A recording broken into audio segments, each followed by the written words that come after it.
¿Qué es el contrato de promesa de compraventa?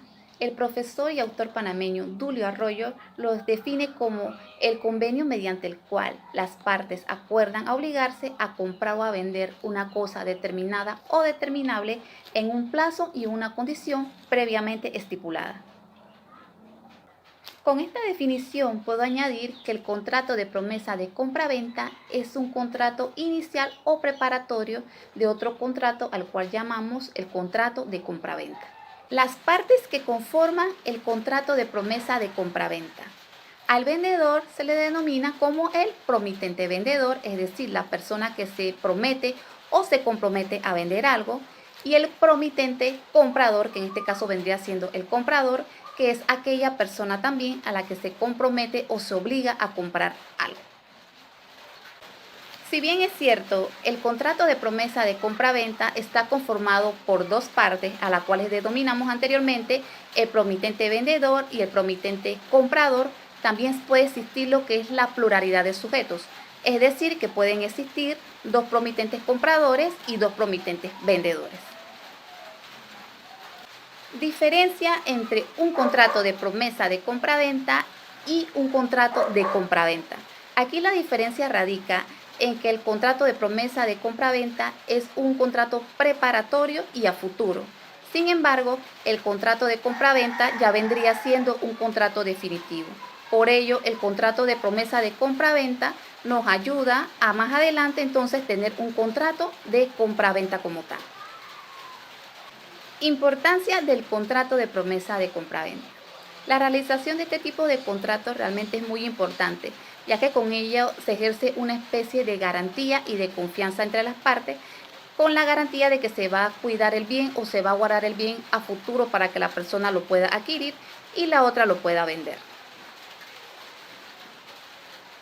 Al igual también para generar una mayor confianza, en el contrato de promesa de compraventa también se puede incluir la que denominamos la llamada cláusula penal, la cual vendría siendo una indemnización en caso de surgir algún tipo de incumplimiento por alguna de las partes. Ventajas del contrato de promesa de compraventa. Lo primero es que nos asegura el precio. Lo segundo es que nos asegura el bien, es decir, lo reserva. Y lo tercero también que le da la oportunidad o el chance al comprador también de gestionar algún tipo de préstamo bancario o también de poder tener más facilidades en cuanto a la gestión o a conseguir también el dinero. Efectos del contrato de promesa de compraventa. Ahora bien, ¿qué son esos efectos? Los efectos son las obligaciones que contraen las partes para la celebración de dicho contrato de promesa de compraventa. El artículo 1221 de nuestro Código Civil nos señala que la promesa de vender o de comprar, habiendo conformidad en la cosa, en el precio y en el plazo o en la condición que fije la época en la que se ha de celebrarse el contrato, dará derecho a la persona a quien se le ha hecho la promesa para reclamar al promitente el cumplimiento de la promesa, que deberá constar por escrito cuando se trate de bienes inmuebles o derechos hereditarios. Siempre que no pueda cumplirse la promesa de compra y venta, regirá para vendedor y comprador, según los casos, lo dispuesto acerca de las obligaciones y contratos en este libro. La promesa de vender un inmueble hecha por escritura pública e inscrita en el registro de propiedad constituye una limitación del dominio en virtud de la cual el promitente no podrá enajenar el bien inmueble mientras no sea cancelada la inscripción de la promesa, ni grabado sin el consentimiento del presunto comprador. Aquí también estipula algo muy importante, que la promesa de venta no podrá estipularse por un tiempo mayor de 4 años. A continuación les presento el ejemplo número 1 sobre un contrato de promesa de compraventa. Hola amiga, te quiero comprar la casa pero no tengo el dinero completo todavía. Bueno, yo necesito vender la casa, pero ¿sabes qué? Podemos hacer un contrato de promesa de compraventa. Déjame llamar a mi abogada para asesorar.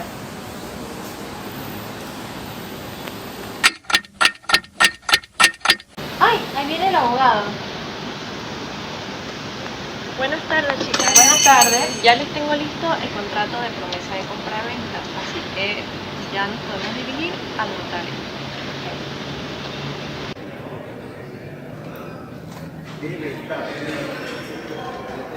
Buenas tardes, licenciada.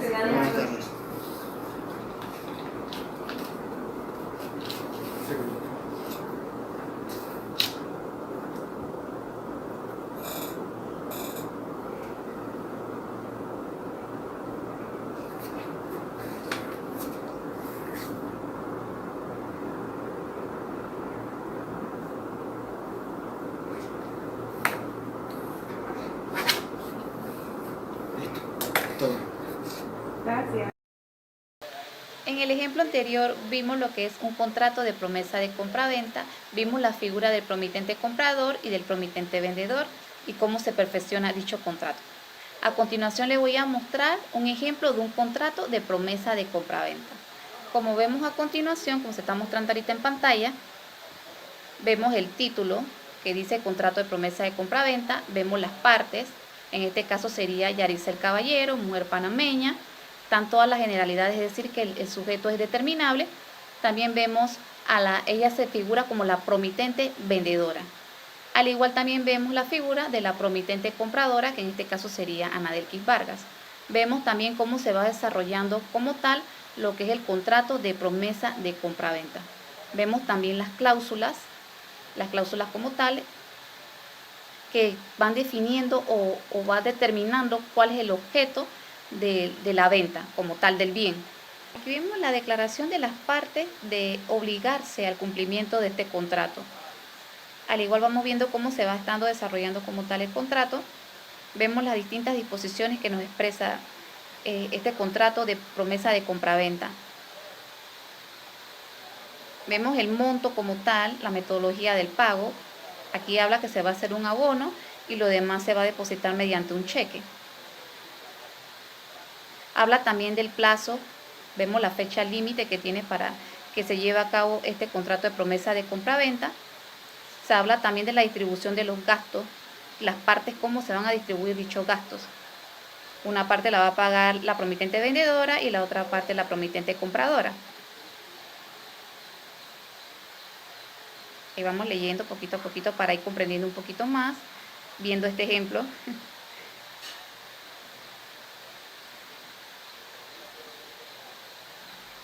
Aquí vemos la figura de la cláusula penal. La figura de la cláusula penal como tal, que se estipuló que sea de 65.000 balboas en caso de incumplimiento por alguna de las partes. Tenemos que recordar que la cláusula penal es como un método de indemnización en caso tal del incumplimiento de la obligación.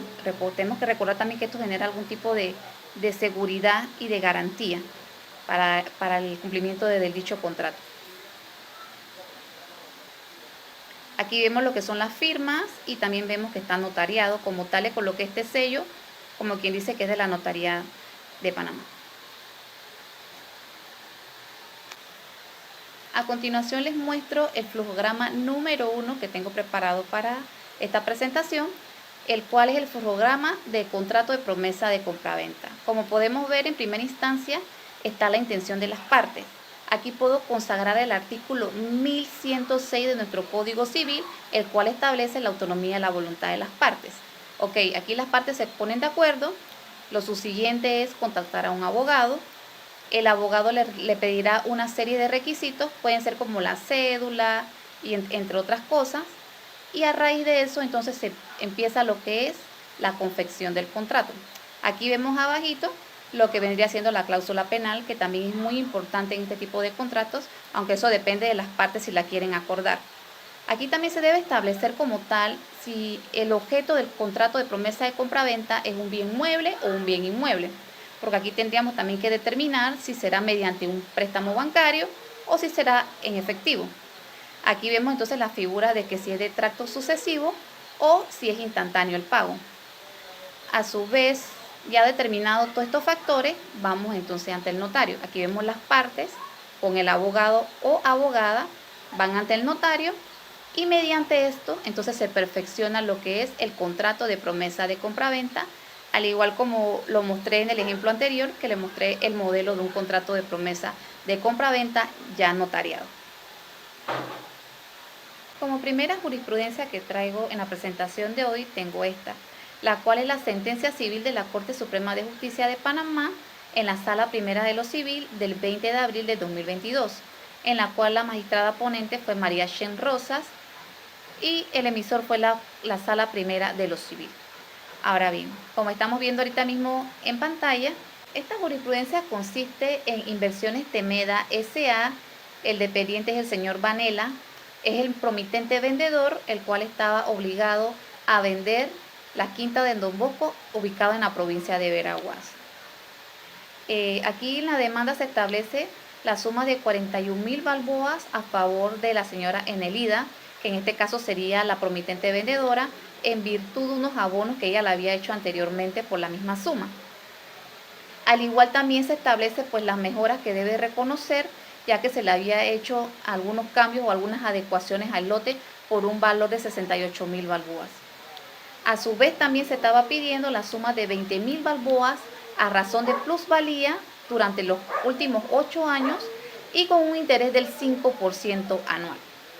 A razón de esto también pues la Corte Suprema de Justicia de la Sala Primera de lo Civil estableció el pago en cuanto a la indemnización por un total de 82.678 balboas con 42 centavos y un pago de 17.535,68 centavos en virtud de las costas. El mismo también está desglosado de la siguiente manera. Los 68.000 balboas eran en cuanto al concepto de las mejoras y en cuanto a la indemnización. Y los 14.000 balboas eran en cuanto a la plusvalía. A continuación les presento el ejemplo número 2 que tengo preparado para esta presentación, el cual es muy interesante. Chicas, ya todo está listo, todo está realizado. Bueno, está bien, gracias. Gracias. Chao. Chao.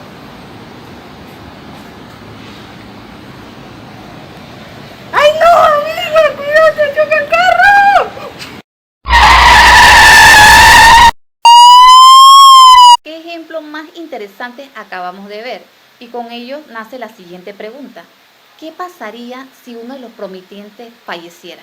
En este caso vimos que falleció la promitente vendedora.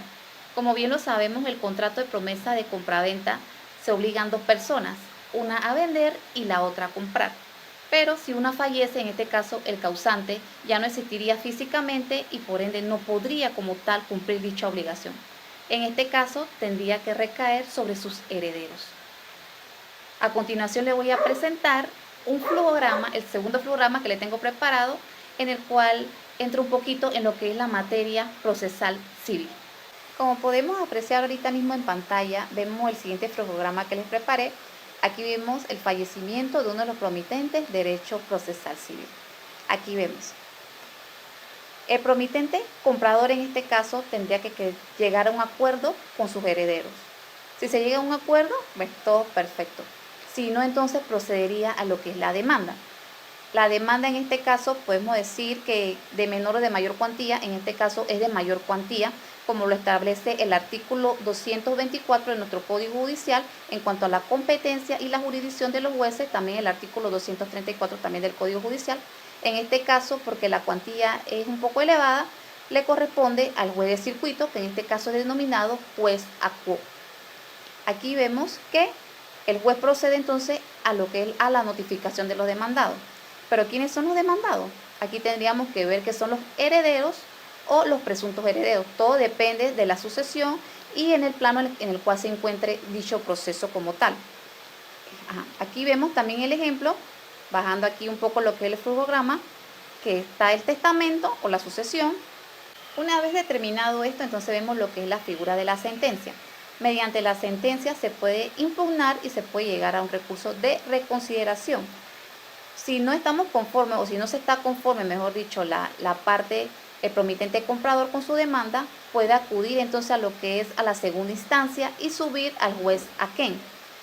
En todo caso, tampoco de no estar de acuerdo con dicha disposición, entonces se va a la Sala Primera de lo Civil de la Corte Suprema de Justicia. Para la presentación de hoy traigo una segunda jurisprudencia y esta es basada en mi ejemplo anterior en cuanto al fallecimiento de uno de los promitentes. Como vimos en el ejemplo anterior, el que falleció o la que falleció, mejor dicho, fue la promitente vendedora. En esta jurisprudencia también fallece el promitente vendedor. Como tal, en nuestro ordenamiento jurídico no encontré una jurisprudencia como tal, pero en nuestro hermano país Colombia sí, en la cual estamos viendo ahorita en pantalla, que es la sentencia de la Corte Suprema de Justicia colombiana en la Sala de Casación Civil y Agraria. El magistrado ponente fue Luis Armando Tolosa, con fecha del 4 de julio del 2019. Y también vemos que el sentido del fallo fue se niega tutela. A su vez también vemos el número de caso o el número de expediente.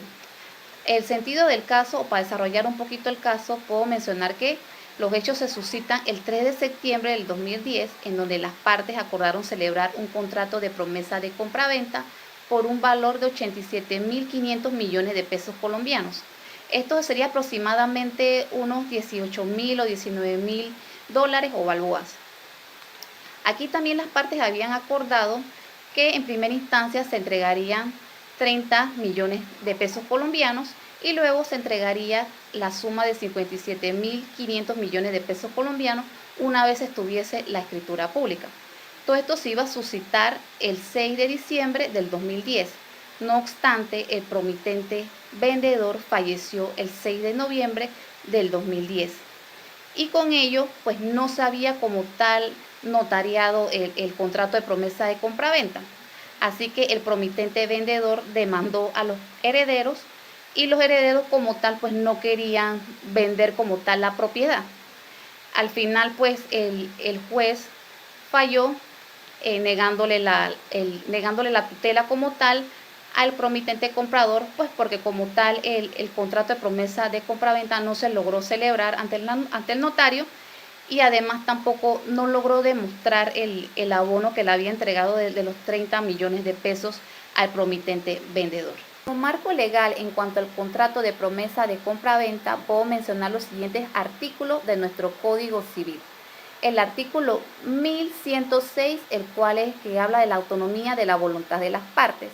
El artículo 1221, el cual nos habla sobre el contrato de promesa de compraventa. El artículo 1109, que nos habla del perfeccionamiento de los contratos.